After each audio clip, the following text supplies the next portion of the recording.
Merry Christmas, everyone. The day after, hopefully, you are all having a great holiday season with your families. How's it going, everyone? What a week it's been, the this jolly old gentleman from the up north came to visit us. I hadn't seen him since last year. It was great. He brought some gifts, the usual. Good times. Well, awesome. What a busy Tesla week, too, right? It's like, I'm like, hey, maybe we'll get a week off, but nope. Never a dull moment, that is for sure. Well, quick shout out to Insta360 for their amazing cameras and sponsoring the show. And of course, today we have a special guest because we had some breaking news last Friday. It was actually like, I think, several hours after the show. Yeah. Something that, I kind of knew potentially could happen before the year ended. And it made sense that, it was like right before Christmas or right before the long weekend before this holiday was Elon's compensation package, and no one better to bring in than Amy herself at underscore SF Tahoe. Amy, how's it going? Hi, it's going great. And of course, I'm absolutely ecstatic about the news that we got on Friday. Well, with that, obviously, I think I'll just show a couple of quick things with that, but it's just like, as we know, right, Elon's compensation package deal was reinstated by the Delaware Supreme Court. But I think, from your perspective, Amy, like, what exactly was the ruling? What does this mean? And, what does things look like potentially even going forward? Well, a couple of things that are interesting about the ruling. Of course, we no longer have to face that massive accounting charge, which Wall Street would have backed out, uh, typically in the financials, but it would have been over $120 billion accounting charge because we would have been paying Elon Musk with $2025 and not the $2018 for this already earned compensation package. So this was still a massive win, even though, but with the shareholder exercising our shareholder rights, shareholders have largely rectified the scenario, and we've removed a massive overhang from Tesla by doing so. We also had a lot of positive things that happened by moving Tesla to Texas, and winning this is a good precedent and will hopefully discourage attorneys from doing the same type of thing who thought that they were going to get attorney's fees worth over $14 billion at today's price by asking for 29.4 million shares of Tesla, but now have ended up with what is called Lodestar times four, which I know it's getting rubbing a lot of Tesla investors the wrong way, but unfortunately for us, they won. They won in the first lower court. And so the court looks at that factor of, did they go to trial? Did they win? This is the precedent in Delaware. Not a lot that we can do to change the precedent. And what Tesla asked for in a Supreme Court hearing was for the court to look at three different options to get to a reversal. And the options that the court chose, the judges themselves called it the narrowest option that they all completely agreed on, where there was just no dissension whatsoever. They could come to this quick decision and this Christmas present for Tesla investors that we got the result right now. And it was a reversal. So I've seen a lot of people say that, oh, this stands and that stands and everything else stands. It was actually a reversal of the case. This case is no longer really held up for precedent.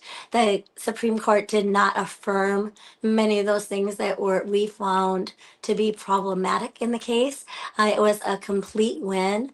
And the reason why the Tesla attorneys asked for the three routes they did is two of the three meant the case ended right now when we got that opinion, as it did on Friday, that it was all done. It does not go back down to the lower court, transfer court, which is usually the way that an appeal works, is that the Supreme Court will say, you've made this error, you've made this error. Considering that, we would like you to reconsider your opinion, and that would have been a nightmare for Tesla investors. So, but what Tesla is attorneys did was very smart in saying, if you go either of these two routes, the one that they chose was, okay, we're not going to even go look at the fault finding. We're not going to look at any of the trial things. We're going to say that the remedy that you asked for was not available to you. You cannot do rescission. It's the only thing that plaintiffs' attorneys asked for, other than maybe a revote, which we had already done. And so, therefore, we're gonna just not even look at all that. We're gonna say this remedy wasn't available. You just get nominal damages. You get lodestar times four for attorney's fees, which stacks up with what happens in federal courts, stacks up with happens in any other state. It's not such a large fee for attorneys that is going to raise a lot of eyebrows. And there was a lot of plaintiffs' law firms, and you only see one person up in court, but they had many, many law firms. 30 or more attorneys in the courtroom every day. So when you divide it up amongst all the people working, this was not a windfall in any way. It's not what they thought they were going to get out of the case, and it's going to sting in a way that Tesla investors will appreciate, for those plaintiffs' attorneys, that they had the full reversal like this, and that their fees were knocked down to a very nominal number for what they thought they were going to get. I am beyond ecstatic at this result. Most importantly, Tesla is a Texas corporation going forward. We're just not going to be back in this scenario as Tesla investors. It was a complete win. A little bit we could maybe talk about, it was not guaranteed at all. This is still a massive victory for Tesla that it happened this way. And Amy, I have one more question. I remember when the decision was originally made that Chancellor McCormick said that, you, by, when she was granting their petition to move to Texas, she said, you can't use moving to Texas to try and escape my decision here about the rescission of Elon's pay package. And so now that the Supreme Court has reversed her decision, what happens with that? I always thought that there was potentially some surface area, if we didn't get this reversal on appeal, that she could actually try to, hold Tesla hostage, because we essentially have, reinstated Elon's pay package in Texas, kind of independently of Delaware. And so what kind of happens with all of that now? That's a really good question. That was a separate case that went in front of her, where the move to Texas was actually challenged, and she didn't even really hear it. So credit to her on this one. She withheld our vote. She withheld the move, and it was not challenged in court. I think that's pretty much a done deal. There's a couple of other little pending cases in Delaware, like that are going to be going forward, like Elon Musk starting XAI. But on the whole, that doesn't is we're pretty much past this now. One of the things I would like to explain about why I say this was so not guaranteed as a result is, for years Delaware was known as a very good place to do business because they have their separate business court. You don't go in front of a jury. You go in front of these chancellors that just do business law, and it was a relatively known environment. But what happened with this known environment is this is what's called a court of equity. And there's not actually many of them that are left in the country, but Delaware is one. So it's far more dependent on case law than what we normally think, where every decision slightly changes and morphs the way that the law is applied for the next decision. So if you get a couple of chancellors in there that are far fringe, and every decision they make just moves the goalpost a little bit more, a little bit more, a little bit more, then you get this type of result where you say you have a transaction specific CEO, who's controlling, when under anyone's definition of a controlling CEO, he's just not. The board is independent, they make their own decisions. He doesn't have as many, anywhere near the number of shares that would, nothing close to 50% that would be needed to say that he was the controlling CEO. He's never fired a board member for disagreeing with what he said.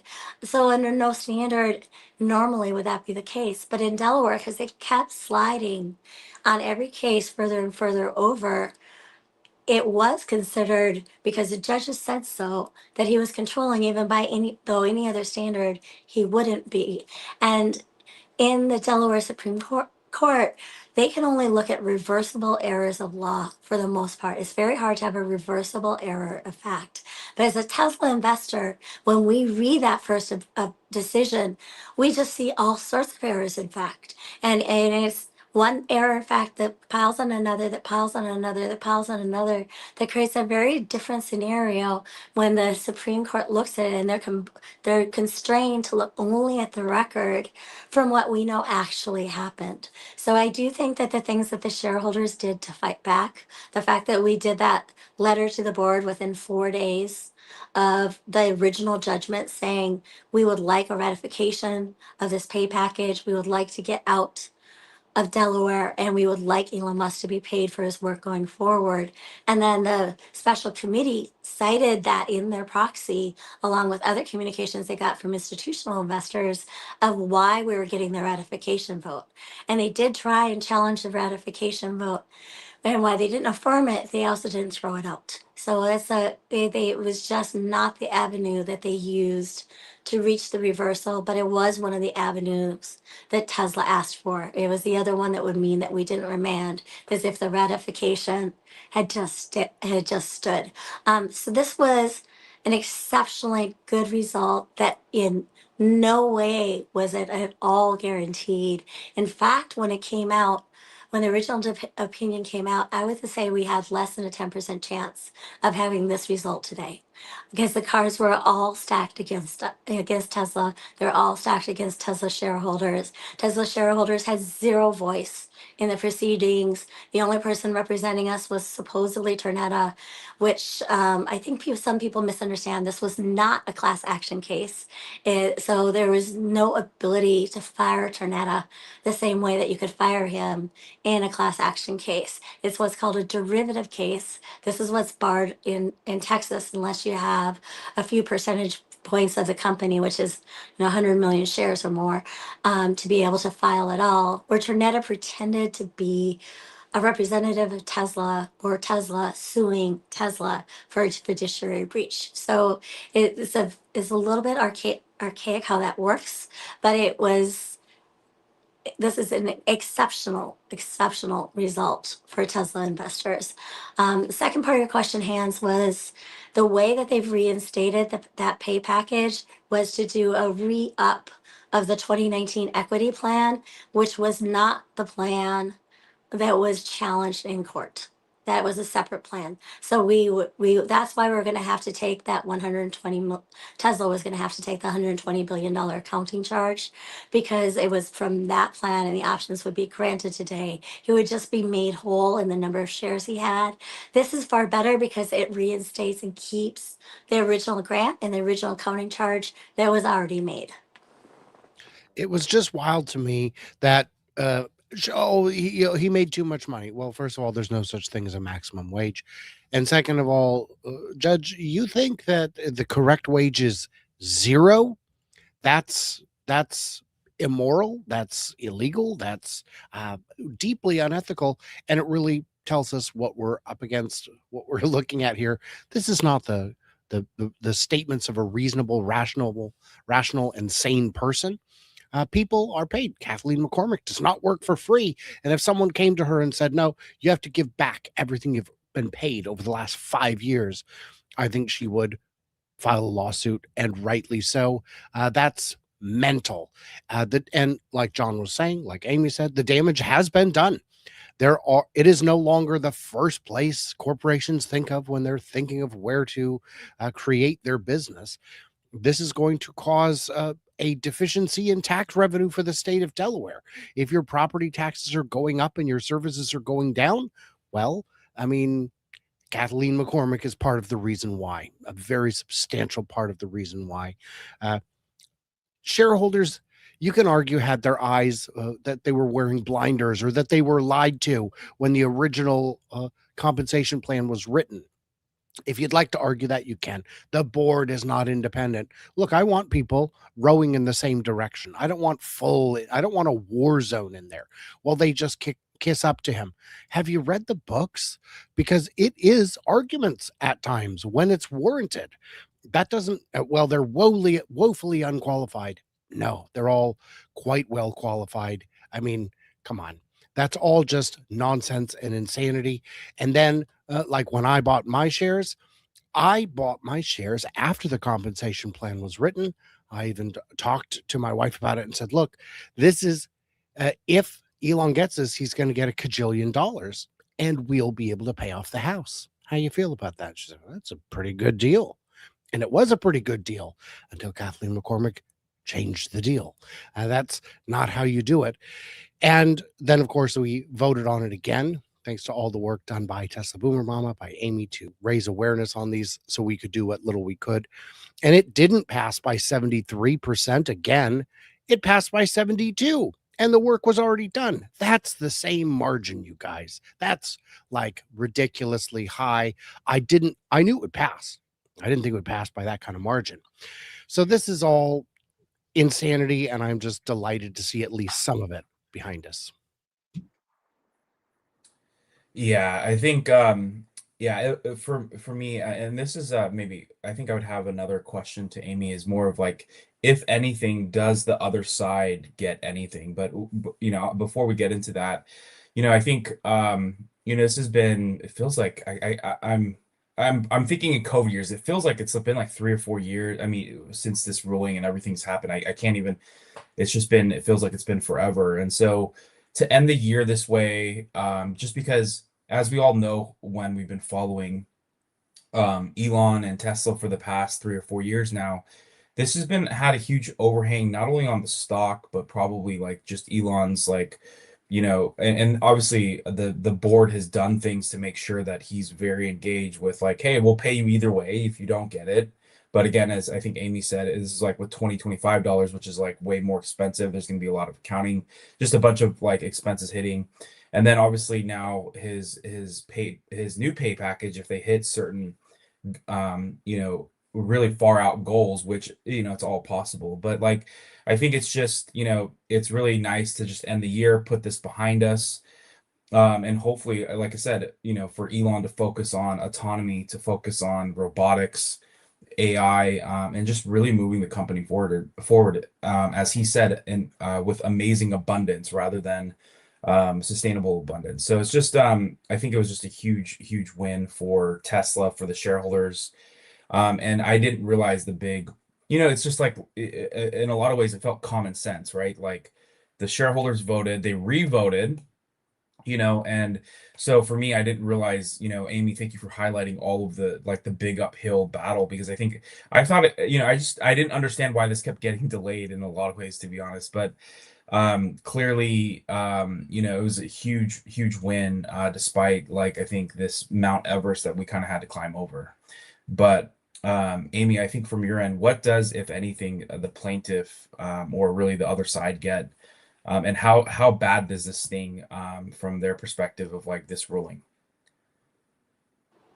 Yeah, like, I would guess that they were already like looking for their mansions, looking for their private jets, from the money they thought they were going to get from this case, and this 4 times Lodestar is just not that. They just had so many plaintiffs' firms involved. Like I said, 30 or more lawyers in the courtroom, because I did attend 3 hearings in Delaware that were all on the plaintiff's side, and that was just the ones that showed up in court. That's not even all the ones that were elsewhere. It's just, it's this money is split amongst a lot of different firms. It's nowhere near what they thought that they were going to get. They've been receiving some reputational damage, from the way that the shareholders and everyone else responded to this case, and are responding to Delaware. Like, there was a survey over the weekend: are Delaware attorneys parasites? And the majority said yes. So it's just, it's, we can see in the lack of new big cases We only had a couple that were filed under the wire before Tesla actually made it to Texas. Really, not much filed in Texas. Shareholders has just placed a protective moat around the company where if you were a plaintiff's firm, you are going to sue every other company out there other than Tesla because Tesla shareholders fight back. Tesla lawyers don't settle. They keep on going until they win. It's just not going to be the easy way to use a company as an ATM or a cash machine to come after Tesla. So as I said, this even though the reversal was on a narrow issue, this is so it's just done. So it's done that we put it behind us. Elon Musk gets paid. Tesla doesn't have the accounting charge, and we just then Tesla moves forward as a Texas corporation. This was a complete and total win for Tesla investors, and it's 29.4 million shares, which is what they had originally asked for as a fee, would have made them as big as Fidelity in a voting block for plaintiffs' attorneys that hate Tesla, that hate Elon Musk, that don't think our board is independent. And thank you, Brian, for bringing that up. Is by NASDAQ definitions, the Tesla board is very independent. The NASDAQ is you cannot be the direct family member, so that's only Kimball, but you can disclose it if someone is. And you cannot have worked at the company for a couple of years. And if you're not either of those things, you are independent. So via the NASDAQ listing standards, Tesla is an independent board, it's an independent company. And now in Texas, all the normal laws will hold true and Tesla will have visibility into what they need to do to be able to stay to match the legal standard and the corporate governance standard of good corporate governance because Tesla had done everything that Delaware required. And then they come back after the fact and they say that a blue sky is red and they change what all the facts are. And if the judge in the lower court says it, it becomes fact, it becomes true, and the Supreme Court has a hard time overturning it. This was just an exceptional result, an exceptional result. But you left Yeah, out the best part. How much did the plaintiff get awarded? The actual I know. plaintiff, not the That was what I was lawyers. going to say. Freaking hilarious. Yeah, One. 54, about 54 million, we think, is No, what no, it's that's going what to The be. lawyers, that's but what the lawyers. Oh, the lawyers got. $1. The Yeah, the $1. $1. Yeah. Good job, my friend. You got one, and frankly, that's within. I say that's within about a buck of what he deserves, Yeah. give or take. It's a Yeah. dollar more than what he Yeah. deserves. I mean, either way, Right. yeah. Yeah. Well, Do and the lawyers started this case. Let's be yeah. real. Oh Like yeah, he was just a placeholder and a name on a filing. right. And I had actually by the Supreme Court, I even asked not even for a dollar. He asked for nothing because the pushback that he was receiving was so exceptional that it looked like he regretted it, but he didn't do the right thing, which would have just been to fire his attorneys and drop the case, which Yeah. is not what happened. But Do we know, was he even showing up to these like hearings? oh God, Did he no, not? no. Okay. Yeah, he Yeah. did not attend once. I attended 3 times, and he was not there once. And I flew all the way across the country to do it. Yeah. That's Yes, insane. but you actually care, which is a pretty critical difference between Yeah, the parties. exactly. And I actually have a lot at stake myself. I own Tesla shares, and I'm a real investor that's been following the company since 2010. So Right. Just Yeah. Yeah, no, it's been great to see just all the work that you've done, Amy, in the back. I think on behalf of the community, we're so thankful for, especially you just coordinating these lawyers, getting to know who are the teams. I don't know if you want to give any of them a shout out too, because I think I did a post the other day. You had, I mean, it was like a whole team of lawyers, but I think really you really played a huge role, just setting up all of this, even the meniscus and all just everything that was like kind of happening. And so I think yeah, so just on behalf of the community, thank you for all your work on this. yeah, I would absolutely like to do a thank you to the unbelievable dream team that we had representing shareholders' interests. So, like I said before, since this was a derivative case, shareholders had zero representation in this case whatsoever, even though what the attorneys originally asked for was 29.4 million shares of Tesla as their fee, which would have diluted all of us. So we were being asked to shoulder the burden of a mistake we didn't make, have dilution of our votes and of our financial interest, and which equated about 1% of your holdings that you would have been paying in dilution to these attorneys. Um, and all I did was do a lot of research, but I researched who will the Delaware courts listen to. And typically they listen to law professors that are experts in corporate governance. But even then, they have the right to not listen to it. So then I'm like, well, if I need a law professor, I need somebody who's an entrepreneur at heart, understands tech, understands technology. So who's at Stanford? And I Googled it.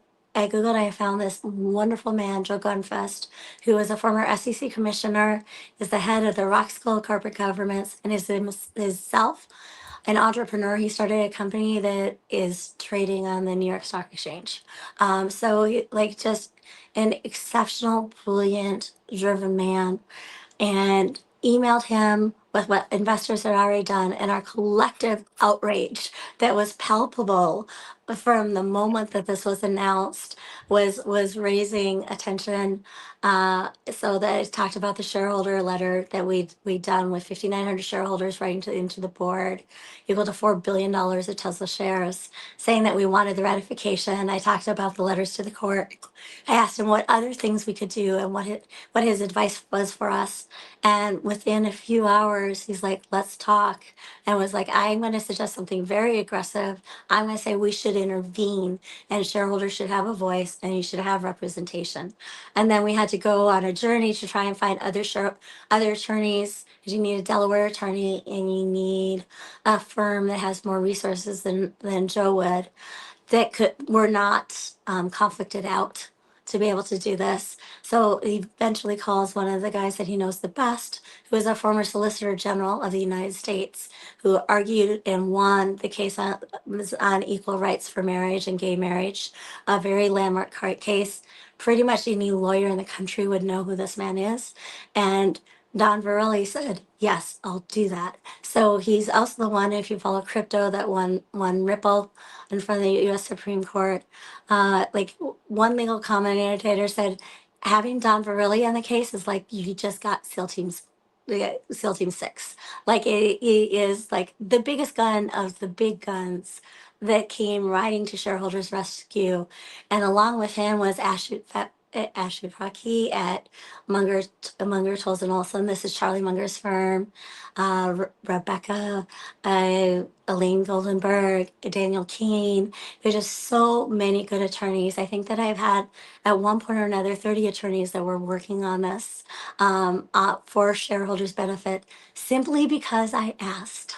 And because they wanted to right the wrong, the same way that we all wanted to right the wrong, the same way every Tesla shareholder wanted to right this complete wrong that we saw. And I think it's the best of America that they would come in to our rescue. And then Anthony Ricci was the Delaware attorney. So when you talk badly about Delaware, remember that Anthony Ricci rode to our defense as shareholders, and Delaware attorneys also helped Tesla turn this around and win it. So it's everyone in Delaware is not the same. There are some really, really good people there, though this was a really bad initial result for us, and we thank God we've made it different. Yeah. Yeah, well, Hans or Brian, any follow-up questions? Otherwise, we can go on to the autonomy and all the cybercab stuff happening. All right. Well, yeah. So again, Amy, just thank you to your dream team of all of those lawyers that you mentioned. I think it was huge. Like the community needed someone to be able to kind of put all these pieces together and move it forward, because otherwise, this was just a battle that may not have gone our direction if it wasn't for all of the work that you did. And I think you guys even potentially giving up some time during some of these hearings was huge. So thank you on behalf of the community. Well, Joe, I'll leave this one to you, and then also maybe explain it a little bit in case Amy can't, because she's on her phone and stuff. But Yeah. So this is Tesla cars drive themselves. It's probably nothing. Nobody is aware of this, but I mean, just in case you didn't know. But so I thought this was pretty cool. Like Elon had posted that he was in a Tesla driving in the passenger seat all around Austin for who knows how long, and it was pretty awesome. And then Untasai had also commented, yeah, we've been working on this moment for a long time. But I wanted to highlight the repost by Tesla Boomer Mama from Cybertruck Mama. So Cybertruck Mama said, "Cars are to Tesla what books were to Amazon," and I thought that was so profound. It made it so awesome. Mm-hmm. So I thought that was pretty great. But anyway, anybody else got any comments? Like Ashok Alaswamy was in the back seat. Pretty funny. This is what we've been waiting for. This is what we've been expecting. We've been looking for this. Is autonomy a big deal? I don't know. It kind of feels like it might be. We saw with the recent PG&E outage, there was the all of the Waymos ground to a halt. Middle of the road, side of the road, passenger in, passenger out, didn't matter. It was shut down. If that had been Tesla's goof, we would still be hearing about it. We would still be hearing calls to ban these dangerous machines from the road. It's ridiculous. It just goes to show that, like all good magic tricks, there's a whole lot of trickery going on with a Waymo. And that trick is great if you can make it work, if people believe in it. But we're starting to see behind the curtain. It's got, it's not a robot. If there's humans involved to this degree, it's a cyborg. That's a critical difference. My car doesn't have someone watching me sit there and supervise. I guess I'm the one supervising, but it's just a whole different philosophy. And we're now seeing more and more come out that this is Waymo's plan from the beginning. There's always going to be humans involved. If your plan is to never eliminate the humans, you're never going to reduce the costs in a meaningful way. So I don't know, man. I don't know. This is what we wanted to see. We want to see this keep moving forward, and we're getting to see exactly that.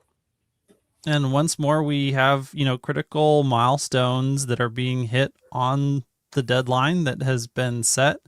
And so it's great to see, this technology continues to get better and better for, those of us who understand what Elon has been saying this whole time, that what you need to drive is actually cameras and a brain. Then, this is not surprising at all that it continues to get better and better. But it is, great vindication to just sit behind the wheel, whether, in your own hardware 4 car and experience version 14 and just see it continue to improve, or to go to Austin or San Francisco and actually get to sit in the back seat and watch this car drive itself. It is an incredible experience, an incredible technology. And we are rapidly approaching the time when it's going to be indisputable that, yes, Tesla can drive with no one in the driver's seat or in the passenger seat with many more cars than Waymo has, much more reliably and in many more places. And so it's really exciting that we're getting so close. It just feels like you can taste it. Yeah. Yeah. I would say, in Austin, it's really exciting because I think they had about a week ago, or it's probably 2 weeks ago now, I think there was a couple videos that landed on X with no one in the car. And then we've seen a couple of, I think it was like Phil from Tesla, and then now Ashok as well, who posted videos of kind of like longer rides. And so for me, it's like I said, once Tesla kind of gets Austin and lands that, then it'll be just about scaling that region. But really, then it's just going to be about vetting all these other cities and getting the safety drivers there, getting the miles that that they want to have to get this. But at that point, it's just going to be, in my opinion, just going to come down to testing and regulation, which you could versus I think with Waymo, they would have just a scaling issue with just their current model. And so I think for me, it's just like this is kind of we've been waiting a long time for this. I know FSD beta was released a little over 5 years ago, and us always thinking that this company is going to be like an Uber, it's going to be like a Turo, or our cars are going to be able to just leave from our house and go into the network. Like we're who knows how far we still are from like those days of like private consumers being able to like let their vehicles, but these cars driving themselves, again, it's just software update. I mean, we all see 422 now and 221, whatever you have, but it's just leaps and bounds further ahead than it was even a year ago, 2 years ago. And so it's just like I think continuously, you're seeing this inflection point too with analysts as they're adjusting their targets. But people are really starting to see, you know, what we've been saying. It's like, hey, this is not a bookstore anymore. This is this will essentially sell everything you can imagine on the internet and deliver it in 2 days. It's kind of like what we're saying. It's like, no, these are not cars. These will drive themselves. And not only will Tesla own their own fleet, but private citizens can own their own fleet that can go on the network. I mean, it's just, again, you could go on for days about kind of like what Tesla is. Car sales are down, John. It's the end of the world, don't you know? Tesla's a car company. They're selling fewer cars. You know, that Netflix company, their mail DVD business just keeps collapsing. It gets smaller every quarter. It's the end for Netflix. They'll never make it. Guys, there's this whole second thing they're doing, right? Yeah, but I don't participate in that. I don't want to participate in it. So I'm just going to focus on the mail part of it. And there we go. It's over. Yeah. It's ridiculous, and there are people I see in the comments on my videos every day who missed the boat. They missed the other boat. They missed all the boats. They're unaware that there's still boats departing, and they're just happy to miss them again. And hey, man, good for you. The people who said to me, "I bet you feel stupid that you didn't sell it 105, 109, whatever it got to." That's not who I am. If I was the type of person who would have tried to sell to get all my profits out, I would have sold back at $25 when I doubled my money. But I didn't, because I don't pretend to know better than the market. I just know that what I can see over the long term horizon, if I could see a company better positioned to implement real world AI in a monetized way, in an embodied way, I'd probably invest in them. I've met so many people. Well, Elon's a fraud. Great. Cool. It's a great story. You should definitely tell it at parties, except that you already do. I know, because I've been to the parties. I've met so many of the engineers who work there. Actually, I'd say everyone in this show has met a ton of the engineers who work there. These are amazing people. These are the best and brightest, without a doubt. I don't know who else I would invest in. Who else I would have the confidence of the kind of team that we see put together. And I don't know. I'm just excited.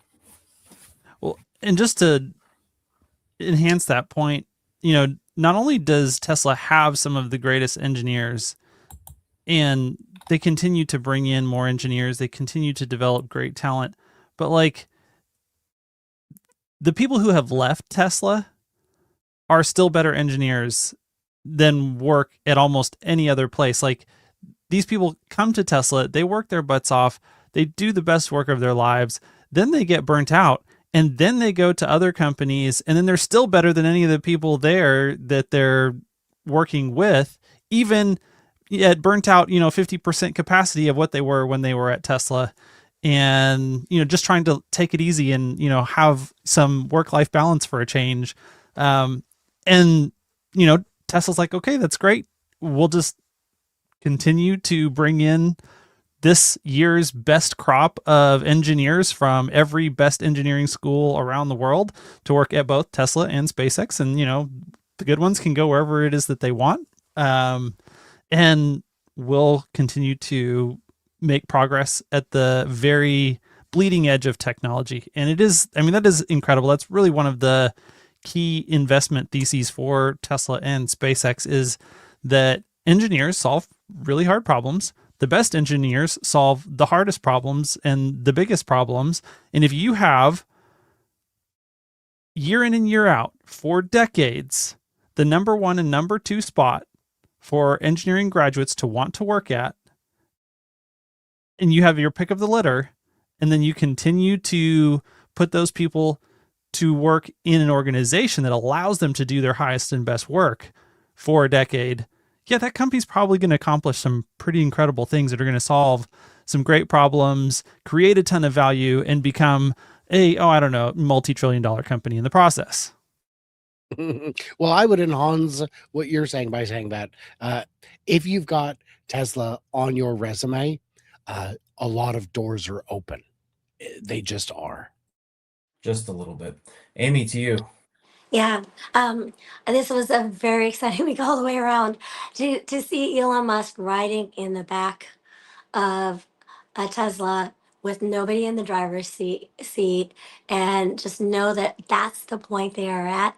They're just so ready to they're just poised, Tesla is as the company, to massively scale robotaxi across multiple regions, like everyone here has touched on. And I think the Amazon book analogy that Joe brought up is very powerful, because while Amazon was selling books, they were building this entire infrastructure. They were deeply in the red year after year after year, while they were building this infrastructure. And then all of a sudden, people realized, well, they can use that same infrastructure to go ahead and sell everything else, right? And then Tesla's exactly at that point. Waymo is like you trying to learn how to ride a bicycle. So you start with training wheels on it. And you can get out on the road and you can ride miles with those training wheels. But you're never going to actually learn how to ride the bike if you don't take the training wheels off, because you will never get a sense of balance. It's in hindering your ability to get a sense of balance. Because Waymo has this modular architecture, and the way that they've designed it, because they use these multi-sensors, they have a safety module that will come in and override the AI, because they don't have the long context window that Tesla does. It's very hard for them to do an end-to-end neural net model, and to have something truly smart, like Brian was saying. If the human is that involved in the loop, you just can't possibly scale. And meanwhile, Tesla has gigafactories out there that all have space saved for the new Cybercab, where John went down and did the beautiful review for us of the production model of the Cybercab. That there is close. If you look at the actual resources that Tesla is dedicating to be able to scale robotaxi massively, then there's the Samsung chip factory for AI 5 and 6, I believe it's going to be. It's down in Texas, entire chip factory. Waymo is talking about a few new cities. Tesla is getting production lines set up for massive scaling of the Cybercab. They're getting chip factories set up for the massive scaling of the chips. And this is all billions and billions and billions of dollars that Tesla has spent while being a profitable company, 70,000 GPUs that nobody else has spent, no, the infrastructure that no other company has.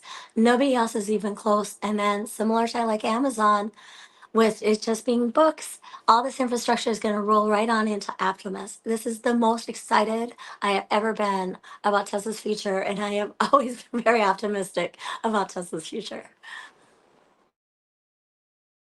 Yeah, it's really, like I said, I think we're at some point, like I said, they're going to report on car deliveries, and we'll see how that goes. I don't know the estimates off the top of my head, but it's going to become one of those things where obviously they'll have to still report those, because that's going to be still a huge part of their business. But more and more, it's just going to be, the conversation is going to be about how are you guys unblocking these regulations to get more of these cars on the road? How is the driving going? Is there any accidents? Well, of course, we're going to hear about any accidents that are happening. And actually, I'm trying to find, partially jumping ahead a little bit here, but there is a slide that Joe, you put together on what ended up. Oh yeah, so this one. So yeah, buddy. Not this one. Sorry, this one. Yeah. So I don't know if you want to explain this one, but I would love to know the thoughts. Just because, again, we're facing that inflection point where you're starting to see, we know with Tesla you have the scale, right, which is going to be possible, but then you also have the technology difference. But I'll throw it to Joe real quick. So this is what Brian touched on a little bit earlier. So the Tesla the San Francisco had a blackout, and Waymo froze, and Tesla's just kept driving and on FSD, and it was pretty telling. I think that moment right there was pretty telling for everybody who had all the naysaying. Like Jerry Rig Everything had this quote up here: "Turn all the lights off, vision cameras fail, lidar keeps working." That didn't age well. That didn't age well at all. But as a reminder here from Matthew Donegan Ryan, he put unlike gas stations, Tesla chargers, superchargers actually work during the power outages. There was a 500,000 homes in Seattle that went without power, and the gas stations were out, but the superchargers were able to keep charging the Teslas. So, I mean, there's a lot that Tesla has done for the infrastructure, and they kind of know what they're doing because, like Hans was saying, they get the best, they hire the best, and the best work at Tesla. So yeah, this is just all around just a good week, man. I mean that was crazy. And just before we throw it to the panel, I really want to highlight the safety aspect of what's happening here, what Tesla's doing, because yeah, it's cool the cars can drive themselves, but at some point you're going to realize that you're being unsafe not letting the car drive itself. And I know we've all seen like iRobot movie and stuff like that, and that was like one of the funniest scenes in the movie. It's like, you're driving, what the heck, that's totally unsafe. And so we are at that inflection point, and you just kind of see it like all the time when it's raining and nighttime. Like, I'm so glad that my truck is driving me, and like I don't have to worry about it, because it gets kind of crazy.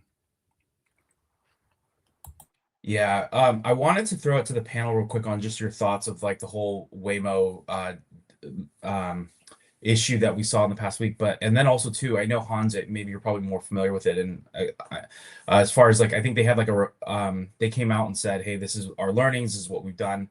But you know what's really interesting, actually someone just mentioned it in the comments specifically about, when you think of Tesla, they released Grok. Now Grok also too does the multiple or like the waypoints, which is like, hey, I want to go to Starbucks, bank, and then to work after. You can do all of that.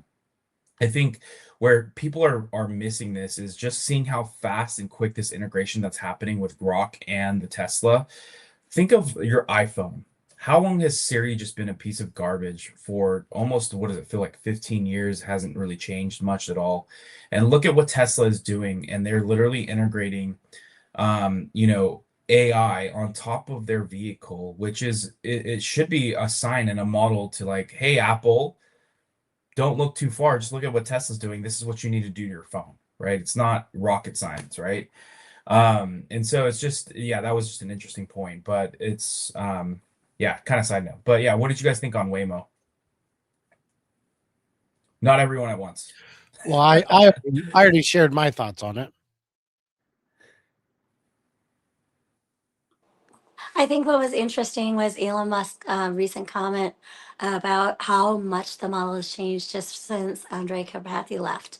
And that is basically Waymo has not updated their model as AI is rapidly changing, and the tech that is available that you can do now with AI is not what you can do before. And we saw that when Tesla went end-to-end neural nets, the massive leap in how smooth the car was. And now every subsequent leap, what Yunta Sai had just said that they just went back and drove version 13 for fun, and they realized what a massive leap forward once again version 14 was. So it is, again, that choice to go ahead and use what is the state of the art to make the hard call that we've been doing it this way. We're going to ditch 300,000 lines of code. We're going to go to end neural nets. And now you're seeing the result and the payoff of it. That Waymo had a complete meltdown. And I've used Robotaxi in San Francisco 4 times in the last week. Just seamless and smooth every single time I've used it.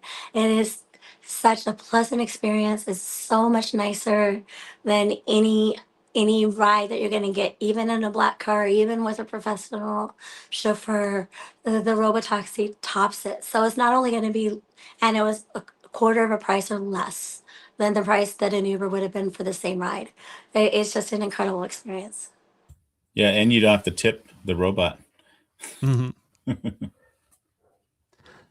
Yeah, I think that, one of the things that still goes under discussed is that Tesla is moving rapidly into a world where it's not just end-to-end neural nets in the car, but they're moving to an end-to-end training loop that is completely automated. That, when Alpha Zero just absolutely destroyed AlphaGo back in the mid 2010s at learning to play Go. DeepMind had this incredible project. They used a bunch of human data to train AlphaGo how to beat the best human players in Go in the world, and they were able to do that successfully. But it was really hard. And then once they had finished that, they were able to use a new system where they had the system play itself. So this is called unsupervised learning with self-play, to learn how to play Go without any human data. And that model actually way outperformed the AlphaGo model. And that is the end state that Tesla is moving towards. We still do use some human data in the training loop, but after the presentation that Eshok gave earlier this year, and they showed how they can actually do this fully automated training loop now, they're getting much, much closer to being able to do an unsupervised learning training regime with self-play to continue to improve these FSD models. And so, version 13 was the beginning of end-to-end neural networks. Version 14 is probably a middle progression of now we've got end-to-end neural networks in the car and this hybrid unsupervised learning with self-play training regime. I think when we get to version 15, it's going to be a fully unsupervised learning with self-play training environment.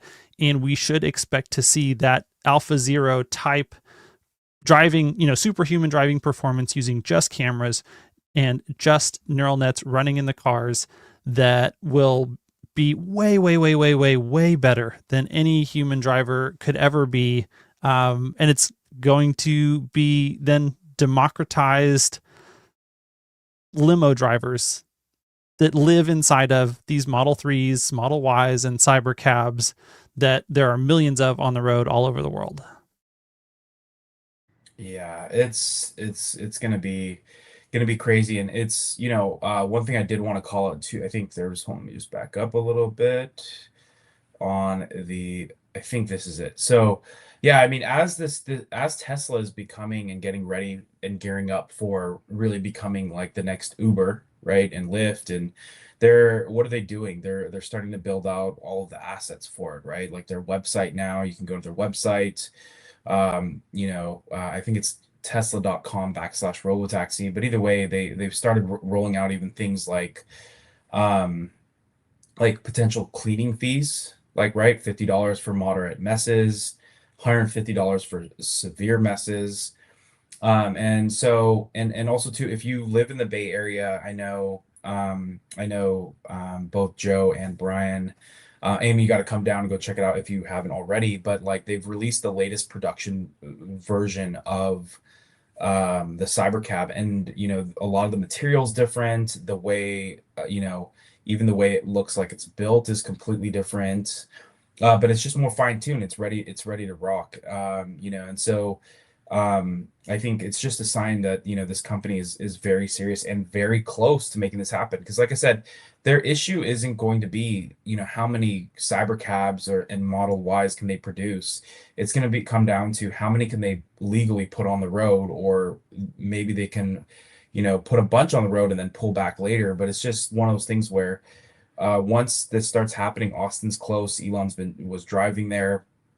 And so they're knocking at the door at this point. It's not a matter of, it's just a matter of when will this, continue to be rolled out. And they've solved it in a lot of ways. So, and Amy, again, she lives in, the San Francisco area. I live more like in the San Jose area.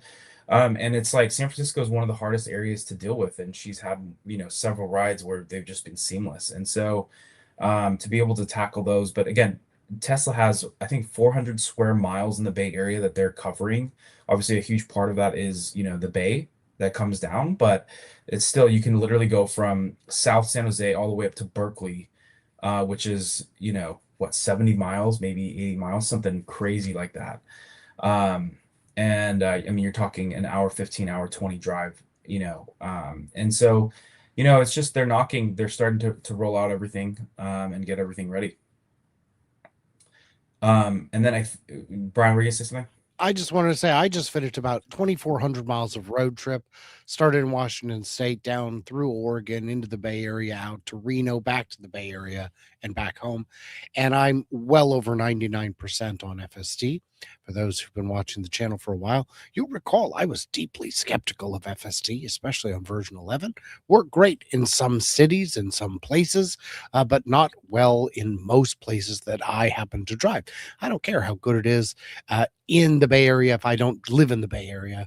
Well, version 14 just works. It works on isolated roads in the middle of nowhere. It works on suburban roads. It works on poorly marked or unmarked roads. Now it works well in the pouring rain on the highway when all you've got is spray coming at you. It can see through it better than ever. Yesterday, we were just sure it was going to drop us down below the speed limit and then say, "No, buddy, it's all on you," because it was just spray. It was gross. And it didn't. It did cut the speed down, but only to the speed limit, which I think, based on road conditions, is probably quite reasonable. This product works. If you've tried it in the past and you didn't like it, try it again. It's different. It's a new product all the time. Yeah, and you're starting to see also too. I think we can finish with this. Here, let's go to the very last slide. All right, so Tesla FSD making. So shout out to the people who are watching from Europe. It looks like Sawyer put out this thing, a new shuttle service using Tesla vehicles with FSD supervised is now operational in Germany.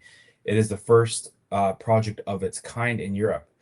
All parties involved, approval authorities and company work closely with work together to make this project possible. So yeah, so either way, we'll see how this works, but I think more, like I said, Europe is a different behemoth. There's a lot of regulation there that happens, and so I think shuttle services like this, especially in Germany and other places, are just going to be huge. So any way to make sure that they can prove out this to the Europeans will be huge to get this there. Judge, you want to say something? Yeah, because I think you hit on something that's pretty good. Because as a shuttle service is one thing, right? But knowing that it's in a Tesla that's self-driving, I think it's just gonna be a little bit of that switch for everybody to see, like, oh wow, I mean, and we see it all the time. It's always butts in seats, but there's always people that had no idea. I mean, and this will help the naysayers. I think. Good on Tesla for this one. Yeah. All right. Well, with that, shout out to Joe for putting together the deck. Obviously none of us knew that that this would be such a busy week. And so, and Amy, I just wanted to give you a quick comment. A bunch of people in the feed on all of these channels, whether it's Hans or even Brian's, they're just commenting and thank you for all your work, Amy. So I think everyone knows that, the work that you've done, the team that you pulled together, and then, just helping rallying the community with a lot of the other key folks here as well. So we thank you for your work there. And so make sure you guys, if you are on X, give her a follow. It's @_SF Tahoe. And then also too, please patronize our other co-hosts here, whether it's Joe, Holiday, Wooby, Watat. I can't say Holiday, Wooby, Woody. Oh my gosh. And then Brian and Hans, give them a follow as well. Follow their channels. They're all doing great work. So Merry Christmas, everyone. Hopefully you guys have a good New Year as you head into that. Shout out to those people in Tahoe. I'm super jealous. 10 feet of snow. But outside of that, hopefully you all have a great holiday week. See ya, everyone. Have a good week.